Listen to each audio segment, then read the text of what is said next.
और हौसले की तरफ इशारा करता है, वरना बारिश के अय्याम में लोग जलसा कराने से कतराते हैं। अल्लाह ताला आपके इस हौसले में मज़ीद तक़वियत बख्शे। मुझसे पेशरू उलमाए किराम व खुतबाए इज़ाम ने नहायत कीमती और अच्छी और मुदल्लल नसीहतें हमें और आपको की। अल्लाह ताला हम सबको उन नसीहतों पर अमल करने की तौफीक अता फरमाए। अल्लाह तबारक व तआला का बहुत बड़ा शुक्र और उसका एहसान अजीम है कि उसने हमें और आपको इस इजलास में शिरकत की तौफीक बख्शी, किताब व सुन्नत पर मबनी कुछ बातें सुनने का सुनहरा मौका दिया। ये अल्लाह ताला का एक बहुत बड़ा एहसान है। हमें इस नेमत की, उसके इस एहसान की कदर करनी चाहिए। और इसमें तो कोई शक नहीं कि उसकी नेमतें, उसके एहसानात इतने ज़्यादा हैं कि अगर कोई बंदा अल्लाह ताला की उन नेमतों को अहाते तहरीर में या तकरीर में लाना चाहे तो नहीं ला सकता। इन तउद्दू नेमतल्लाहि ला तुहसूहा, मेरे बंदो अगर मेरी नेमतों को तुम शुमार करना चाहो तो नहीं कर सकते। उसने हमें और आपको इंसान बनाया, ये बहुत बड़ी नेमत है उसकी। उसने हमें और आपको मुसलमान बनाया, ये बहुत बड़ी नेमत है उसकी।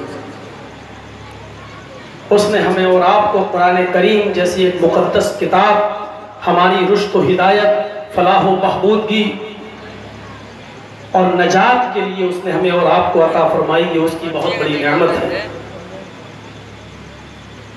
उसने हमें और आपको इस्लाम जैसा संजीदा और सच्चा और सिंपल और सादा मजहब दिया, ये उसकी बहुत बड़ी नेमत है। उसने हमें और आपको जनाब मोहम्मद रसूलुल्लाह सल्लल्लाहु अलैहि वसल्लम का उम्मती होने का शर्फ बख्शा, ये भी उसकी बहुत बड़ी नेमत है। ये इत्तिहाद मिल्लत के हवाले से जो आपके इस इजलास का नाम है, इससे बड़ा पैगाम और क्या हो सकता है। दुनिया में जितने भी मज़ाहिब हैं, जितने भी धर्म हैं, आप किसी भी धर्म को उठाकर देख लीजिए, वो धर्म, वो मजहब के मानने वाले सिर्फ अपने ही धार्मिक महान पुरुष को एक्सेप्ट करने और उन्हीं पर आस्था रखने का निमंत्रण देते हुए नजर आएंगे। लेकिन इसके बरअक्स इत्तिहाद और इत्तिफाक की दलील, सबूत अगर देखना हो तो इस्लाम की तरफ आइए। यहूदी वो है जो ओल्ड टेस्टामेंट को एक्सेप्ट करता है। अगर यहूदी इंजील को एक्सेप्ट कर लेगा तो वो यहूदी नहीं रहेगा। ईसाई वो है जो सिर्फ बाइबल को और इंजील को, न्यू टेस्टामेंट को एक्सेप्ट करता है। अगर वो ओल्ड टेस्टामेंट तौरात को एक्सेप्ट कर लेगा तो वो ईसाई नहीं रहेगा। हिंदू वो है जो चारों वेद को एक्सेप्ट करता है। अगर चारों वेदों के साथ साथ अगर किसी ने तौरात, ओल्ड टेस्टामेंट, न्यू टेस्टामेंट या कुरान को ग्रहण कर लिया और एक्सेप्ट कर लिया तो वो हिंदू नहीं रहता है। लेकिन ये इस्लाम है जो इत्तेहाद की एक ऐसी पुरजोर दावत देता है, अल्लज़ीना युमिनूना बिमा उन्जिला इलैका वमा उन्जिला मिन क़ब्लिक। ऐ मोहम्मद सल्लल्लाहु अलैहि वसल्लम, ये कुरान उन लोगों के लिए भी हिदायत है, उन लोगों के लिए अल्लज़ीना युमिनूना बिल गैब व युकीमूना अस्सलाता व मिम्मा रज़क़नाहुम युनफ़िक़ून वल्लज़ीना युमिनूना बिमा उन्जिला इलैक, जो उस किताब पर ईमान लाए जो हमने आपकी तरफ नाजिल की है, जो हमने आपकी तरफ उतारी है, जो इस किताब को भी ग्रहण करते हैं, जो इस किताब को भी एक्सेप्ट करते हैं कि कुरान को, वमा उन्जिला मिन क़ब्लिक, और जो किताबें हमने आपसे पहले उतारी हैं, तौरात, ज़बूर, इंजील, सुहफ़ इब्राहीम, सुहफ़ मूसा, ज़ुबरुल अव्वलीन, जो पहले नबियों को हमने सुहफ़ व सहीफ़े दिए हैं, जब तक वो उनको एक्सेप्ट नहीं कर लेंगे, उनको तस्लीम नहीं कर लेंगे, ये मोमिन नहीं हो सकते हैं। ये महज इस्लाम है कि वो और दूसरे नबियों की किताबों को भी ग्रहण करने और एक्सेप्ट करने की दावत देता है। लेकिन अफसोस ये है कि जो इस्लाम कुरान के साथ साथ ओल्ड टेस्टामेंट को भी, न्यू टेस्टामेंट को भी, जो उन तमाम बुजुर्गों की सच्ची बातें जो कुरान और हदीस से मेल खाती हों, उनको भी एक्सेप्ट करने की दावत देता है, उसी इस्लाम को आज सबसे ज्यादा निशाना बनाया जा रहा है। मुझे बताएं, क्या ये इतने मुसलमान जो बैठे हुए, किसी एक को खड़ा करके पूछ लो, इनसे पूछो तो ये किसी से भी आसमानी किताबें कितनी हैं, ये कहेंगे 4। इनसे पूछो कौन सी, तौरात, ज़बूर, इंजील और कुरान। इनसे पूछो कि तौरात किस पर उतरी, मूसा अलैहिस्सलाम पर। इनसे पूछो कि इंजील किस पर उतरी, ईसा अलैहिस्सलाम पर। इनसे पूछो कि कुरान किस पर उतरा, मुहम्मदुर रसूलुल्लाह सल्लल्लाहु अलैहि वसल्लम पर। इनसे पूछो कि ज़बूर किस पर उतरी, दाऊद अलैहिस्सलाम पर। और कुरान ये कहता है कि कुरान के साथ साथ जब तक इन किताबों को भी तुम आसमानी किताब नहीं एक्सेप्ट करोगे, यहूदियों की किताब तौरात को आसमानी किताब तसव्वुर नहीं करोगे, ईसाइयों की किताब इंजील को जब तक तुम इस्लामी किताब, आसमानी किताब तसव्वुर नहीं करोगे, तब तक हम तुम्हें मुसलमान तसव्वुर नहीं करेंगे, इस्लामी विचारधारा में हम तुम्हें तसव्वुर नहीं करेंगे। अब आप बताइए कि कौन सा मजहब और कौन सा धर्म इत्तेहाद की दावत देता है। ये अलग बात है कि कजरुओं ने कजरवी मिलाई है, असली में डालडा की आमेजिश हुई है। खुद उन किताबों के मानने वाले इस बात को कबूल करते हैं और एक्सेप्ट करते हैं कि अब हमारी ये किताबें ओरिजिनल किताबें नहीं रही हैं। इसलिए अल्लाह तबारक व तआला ने लास्ट में, अंत में, इन द लास्ट जो किताब उतारी है, उस किताब को नाजिल करते वक्त ये फरमाया, इन्ना नहनु नज़्ज़लना ज़िक्रा व इन्ना लहू लहाफ़िज़ून। इस कुरान करीम को हम नाजिल कर रहे हैं, इस कुरान करीम को हमने उतारा है और हम ही इसकी हिफाजत फरमाएंगे, हम ही इसकी रक्षा करेंगे। एक ऐसी किताब की जरूरत थी जिसकी शिक्षाएं, जिसकी तालीम कयामत तक बाकी रहे, तमाम सहूनी और सल्जूकी ताकतें मिलकर उसका एक नुक्ता भी न बदल सके। आज इस कुरान करीम को नाजिल हुए 1400 सालें गुजर चुकी हैं। 1400 साल के अंदर बहुत से हालात आए हैं, बहुत से हालात ने करवटें बदली हैं, नर्म गरम हालात से इस्लाम को गुजरना पड़ा है।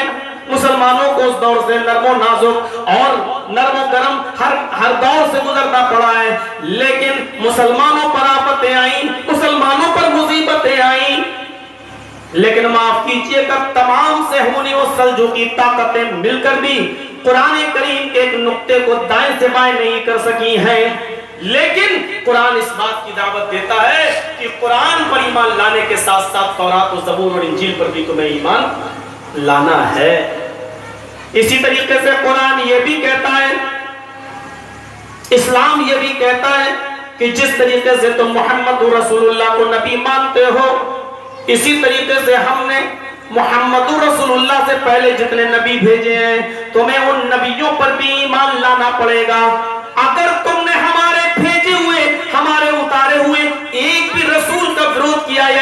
नबी का इनकार किया तो फिर तुम मुस्लिम नहीं रहोगे, इस्लाम के मानने वाले नहीं रहोगे।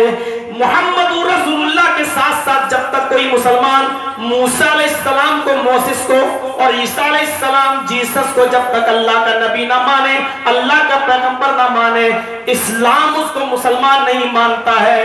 मेरे प्यारे साथियों, अब आप बताइए कि इत्तिहादे मिल्लत की दावत सबसे ज्यादा कहां नजर आती है और कौन सा मजहब देता है? मेरे भाइयों, आज हम हनफी और शाफी, मालिकी और हम्बलियों में लड़ रहे हैं। आज हम देवबंदी और बरेलवियों में एक बटे हुए हैं। कुरान मुकद्दस तो गैर मुस्लिमों को, यहूदों नसारा को भी एक बुनियादी कलमे की तरफ आने की दावत देता है। कुल या अहलल किताबी तआलू इला कलिमतिन सवाइन बैनना व बैनकुम। आए मोहम्मद सल्लल्लाहु अलैहि वसल्लम अनाउंसमेंट कर दो, ऐलान कर दो, दुनिया वालों में जाकर ये चर्चा कर दो, इन लोगों से ये कह दो, आओ एक ऐसी किताब की तरफ, आए अहले किताब, आए यहूदियों, आए ईसाइयों, हमसे क्यों नाराज हो, हमसे क्यों खफा हो? या अहलल किताबी तालू इला कलिमतिन, आओ एक ऐसे कलमे की तरफ, सवाइन बैनना व बैनकुम, जो हमारे और तुम्हारे दरमियान बराबर है। कुरान का ये निमंत्रण इस बात की तरफ इशारा कर रहा है कि एक ऐसा कलमा है जो यहूदियों का भी है, एक ऐसा कलमा है जो ईसाइयों का भी है, एक ऐसा कलमा है जो इस्लाम का भी है। सवाइन बैनना व बैनकुम, हमारे और तुम्हारे दरमियान वो समानता रखता है, हमारे और तुम्हारे दरमियान वो बराबरी रखता है। इसलिए जितने भी नबी इस दुनिया में आए, आप गौर कीजिए, उनका कलमा यही था, ला इलाहा इल्लल्लाह, ला इलाहा इल्लल्लाह। ये कलमा मौजूद था। ये अलग बात है कि उस जमाने में जो भी नबी था, उस नबी की हैसियत से कलमे का दूसरा जुज बदलता रहा।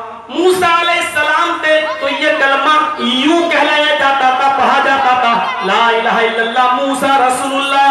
ईसा जब आए तो ये कलमा यूं पढ़ा जाता था, ला इलाहा इल्लल्लाह ईसा रसूलुल्लाह। मुहम्मदुर रसूलुल्लाह है तो ये कलमा यूं पढ़ा जाने लगा, ला इलाहा इल्लल्लाह मुहम्मदुर रसूलुल्लाह।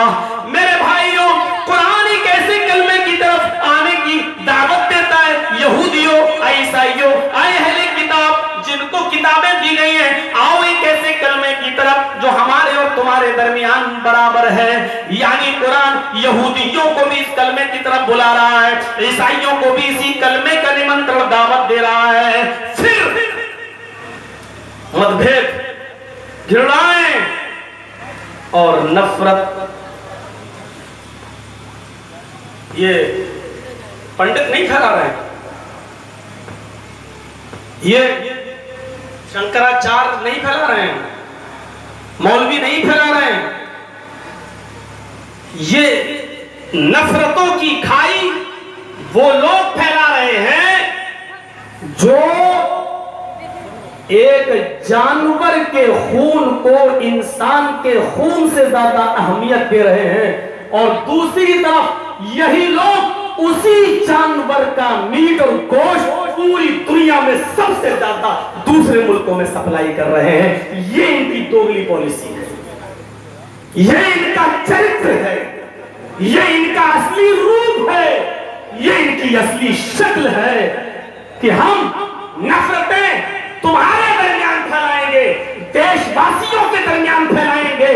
हिंदुस्तान में ये हमारी मां कहलाएगी, लेकिन विदेशों में हमें अपनी मां की कोई चिंता नहीं। इसका गोश्त हम विदेशों में सबसे ज्यादा पहुंचाएंगे और इसका लाइसेंस सबसे ज्यादा चाय वाले के दौर में दिया जाएगा। यह है सबसे ज्यादा चरित्र, यह है हमारा सबसे बड़ा दोगली पॉलिसी। ये नफरतें यहां से फैल रही है।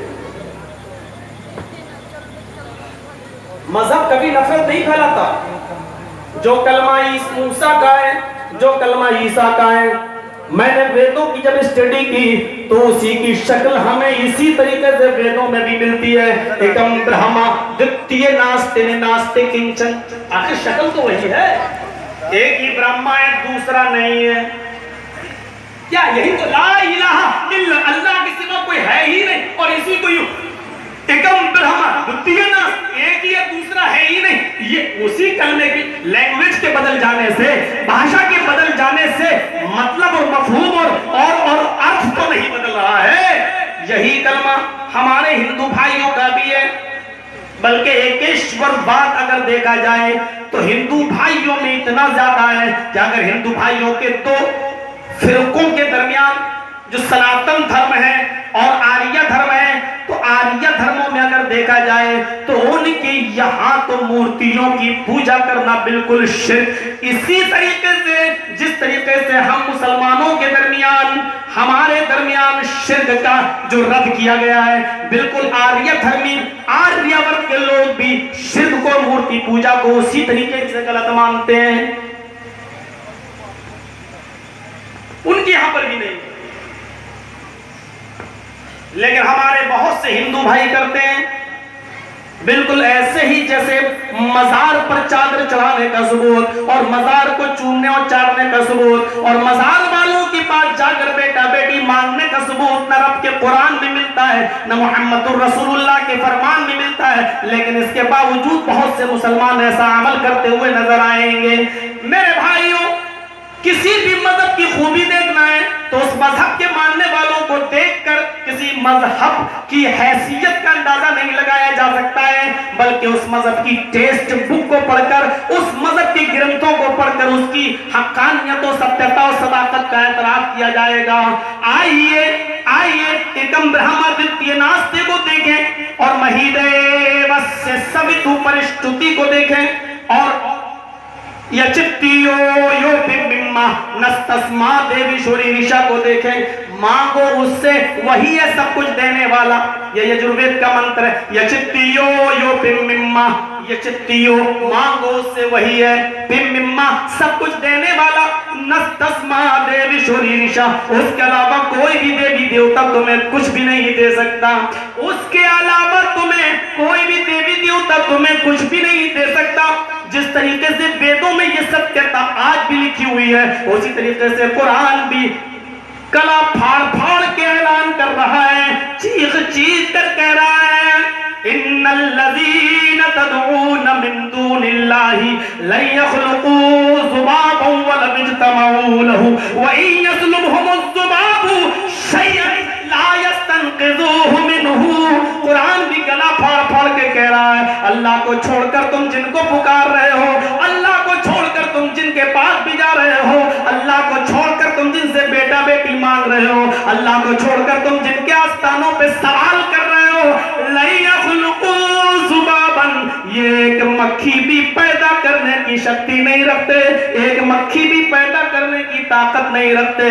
वलम यज्तमऊ लहू, अगरचे उस एक मक्खी को पैदा करने के लिए ये कश्मीर से कन्याकुमारी तक, बरेली से बगदाद तक सारे बाबाओं को इकट्ठा कर ले, सबको जमा कर ले, वलम यज्तमऊ लहू, सबको जमा कर ले, फिर भी एक मक्खी भी पैदा नहीं कर सकते।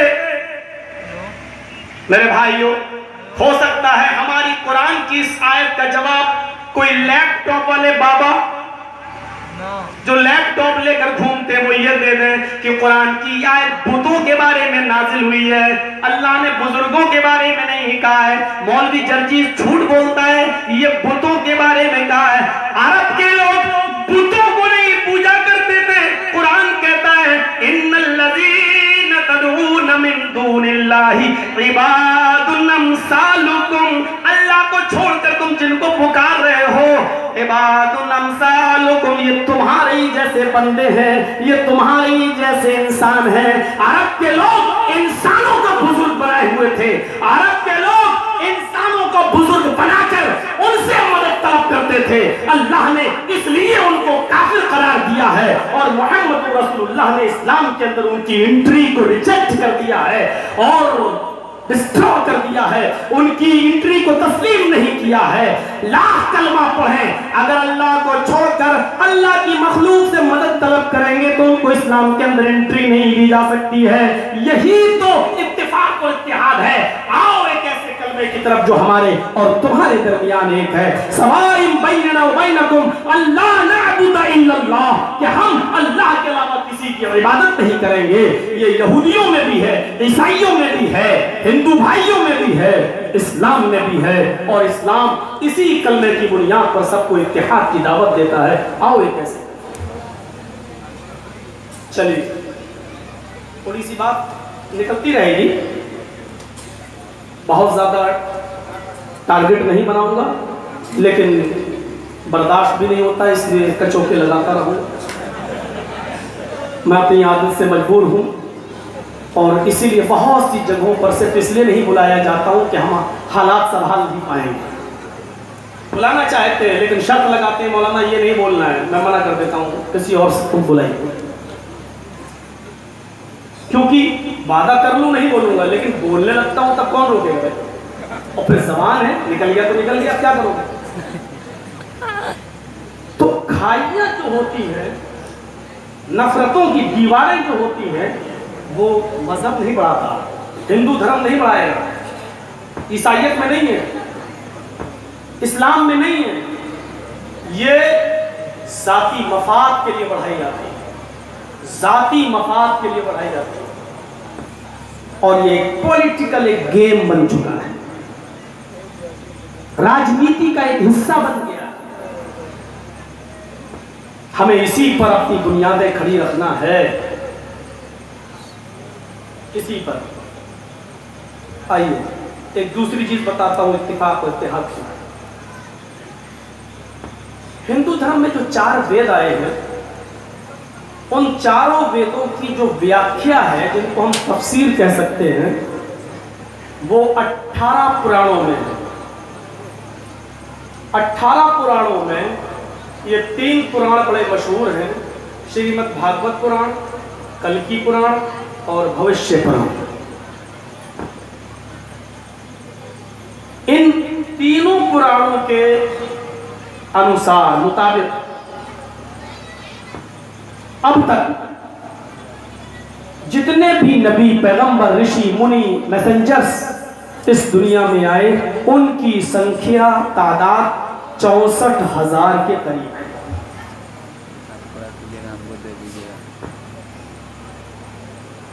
हमारे यहाँ पर भी बहुत आए। इस्लाम ने भी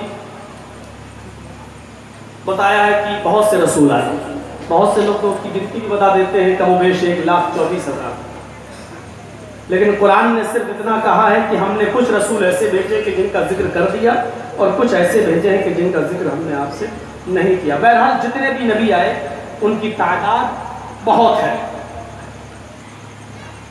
लेकिन जो समानता है, बराबरी है, वो ये कि 24 नबियों का नाम पुराणों में आया है, 24 नबियों का, और 25वां ऋषि, आखिरी अंतिम ऋषि, जिसको कल की अवतार, महापुरुष और अंतिम संदेष्टा कहा गया है। तो कुरान भी 24 ही नबियों का नाम लेता है, और मोहम्मद रसूलुल्लाह को भी जोड़ लें तो 25 नबियों का जिक्र कुरान के अंदर भी मिलता है। ये समानता, ये इत्तेहाद। हिंदू धर्म के अंदर 64,000 ऋषि मुनियों के आने का सबूत, इस्लाम के अंदर भी बहुत 1 लाख, 1.25 लाख कमोबेश नबियों के आने का सबूत।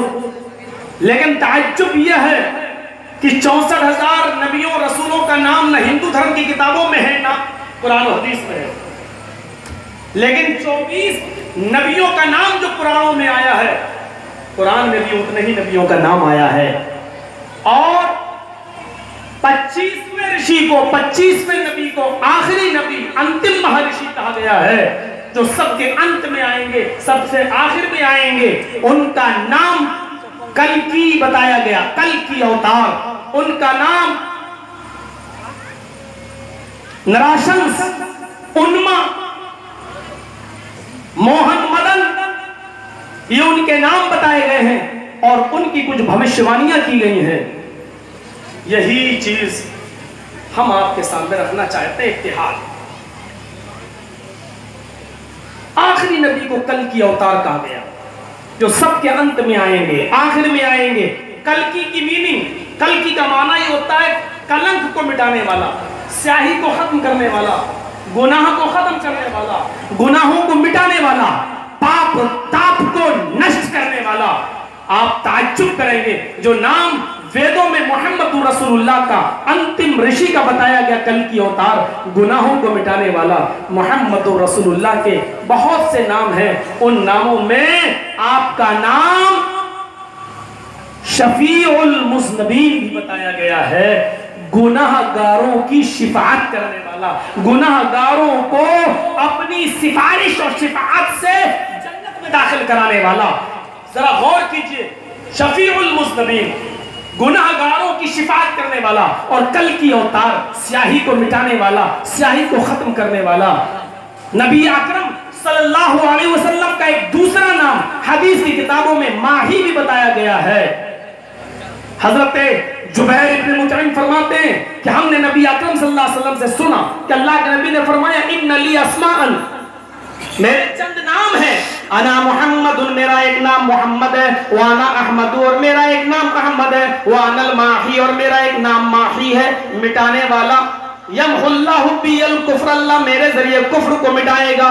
तो माही का माना ही होता मिटाने वाला, और कुफ्र से बड़ा कौन सा गुनाह हो सकता है। जब नबी अकरम सबसे बड़े गुनाह को मिटाने के लिए आए हैं तो छोटे छोटे गुनाह को ऑटोमेटिक अपने आप मिटाने वाले हुए। जब सबसे बड़ा गुनाह जो नास्तिकता है, जो बहुदेववादियत है, जो बहु ईश पूजा है, जो शिर्क है, जब ये कह दिया है कि माही यमहुल्लाहु बिल कुफ्र, अल्लाह इनके जरिए कुफ्र को मिटाएगा, तो जाहिर बात है कि छोटे छोटे गुनाहों को तो अपने आप, आपने ऐसे आमाल बताए, ऐसे कर्म बताए कि जिनको करते के बाद इंसान के अपने आप गुनाह मिटते चले जाएंगे। एक सहाबी आए, कहा अल्लाह के रसूल, आज मेरी नजर एक गैर महरम औरत के ऊपर पड़ गई। अल्लाह के नबी, आज मैंने उसको टिकटिकी लगा कर देख लिया, उसकी खूबसूरती पर मेरी नजर जम गई। अल्लाह के नबी, क्या ये गुनाह है? आपने फरमाया हाँ गुनाह है। कहा अल्लाह के नबी अब क्या होगा? आपने फरमाया तुमने मेरे पीछे नमाज पढ़ी। कहा हाँ। आपने फरमाया अल्लाह ताला मेरे जरिए, मेरे पीछे तुमने इस नमाज को अदा किया, इस अमल साले ने तुम्हारे उस गुनाह को मिटा दिया। इसका मतलब ये हुआ कि सगीरा गुनाह आमाल सालिहा से अपने आप मिटते चले जाते हैं। इसी तरीके से जब इंसान वुजू बनाता है, जब हाथ धोता है, तो हाथ के सगीरा गुनाह मिट जाते हैं। चेहरा धुलता है तो आंख से भी सगीरा गुनाह निकलते चले जाते हैं। तो आपने ऐसे अमल बताए, आपने ऐसे आमाल सालिहा बताए कि जिनके करने से इंसान के गुनाह अपने आप मिटते जाते हैं। एक हदीस में आता है, अल्लाह के नबी फरमाते हैं, जिसने हर फर्ज नमाज के बाद 33 बार सुभान अल्लाह, 33 बार अल्हम्दुलिल्लाह और 33 बार अल्लाहु अकबर, और आखिर में ला इलाहा इल्लल्लाह वहदहु ला शरीक लह, लहुल मुल्कु व लहुल हम्द, युहयी व युमीत व हुवा अला कुल्लि शैइन कदीर, अगर ये पढ़ लिया तो उसके गुनाह समंदर के झाग के बराबर क्यों ना हो, अल्लाह उसके गुनाह को मिटा देगा, अल्लाह उसके गुनाहों को खत्म कर देगा। सगीरा गुनाह की बात हो रही है, कबीरा नहीं। किसी का मर्डर करके आओ, नमाज पढ़ो, सुभान अल्लाह अल्हम्दुलिल्लाह, मिट गया। कबीरा गुनाह नहीं, सगीरा गुनाह जो जाने अनजाने में हो जाते हैं और हमें एहसास नहीं होता है, तो सगीरा गुनाह जरूर मिट जाते हैं आमाले सालिहा से। तो आपका जो नाम बताया है कल की अवतार, इत्तिहाद देखिए, मिटाने वाला, मिटाने वाला, ये चलने का क्या है उनका मिटा दे। अगर ये थोड़ा सा यहाँ आ जाए तो अच्छा है, नहीं तो है।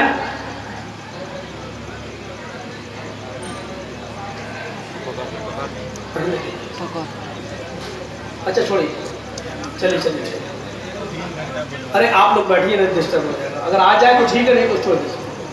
हाँ सुनिए, तो कल्कि का माना जो होता है वो होता है गुनाहों को मिटाने वाला,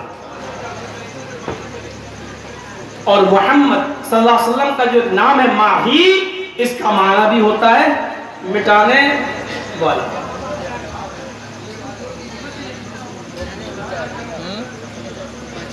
थोड़ा सा टेढ़ा कर, हवा आ रही, थोड़ा सा टेढ़ा कर दीजिए बस। थोड़ा रस्सी का व्यवस्था करो ना, पूरा वीडियो दे देना। रस्सी है, रस्सी थोड़ा लेके आइए ना, पूरा वीडियो दे। अब मैं आ रहा हूँ बांध देते एक ऐसे मंत्र की तरफ जिसमें बाकायदा,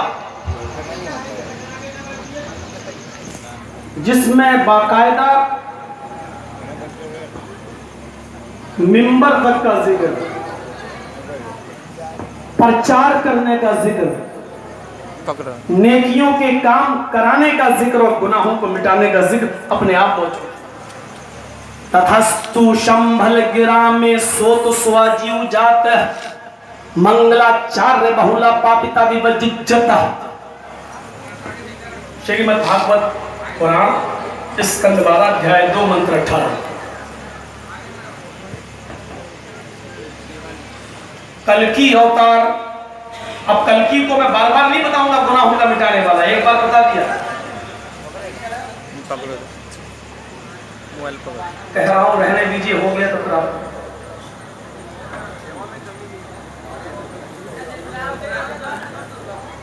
ज्यादा छेड़छाड़ करोगे तो जितना है वो भी खराब हो जाएगा।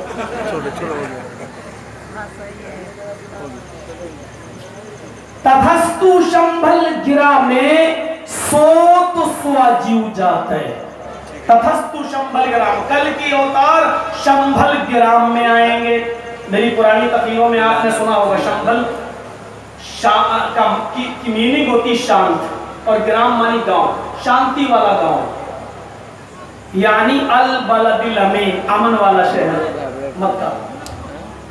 कहाँ आएंगे? शंभल ग्राम में आएंगे। इधर मत चले जाना शंभल में, मुरादाबाद के पास, यहाँ कोई नहीं मिलेगा। शंभल है, ये संभल है। शंभल एडजेक्टिव है, सिफत, ग्राम गांव, शांति वाला गांव। और अल्लाह ताला ने मक्के को कहा है शांति वाला गांव।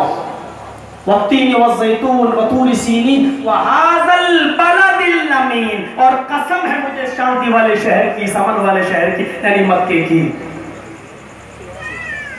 सोत स्वाजीव जाता है, वो शंभल ग्राम में आएंगे।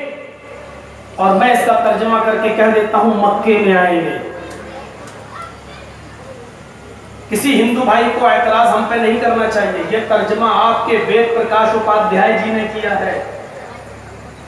अगर मुझ पे केस बनेगा तो उन पर भी केस बनेगा।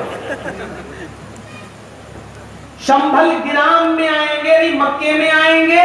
सोत स्वाजीव जाते हैं, ऊंचे स्थान पर खड़े होकर लोगों को प्रचार करेंगे, सुनाएंगे, अपना वचन सुनाएंगे। सोत स्वाजीव जाते हैं, लोगों को अपना वचन, अपना उद्देश्य, अपने ऊपर जो वही नाज़िल वो सुनाएंगे लोगों को। ऊंची जगह पर खड़े होने का मतलब ये भी ऊंची जगह है, स्टेज लग गया, या आप इसको मिंबर भी ले सकते हैं। मस्जिद में जो सीढ़ियां होती हैं, पहली सीढ़ी पर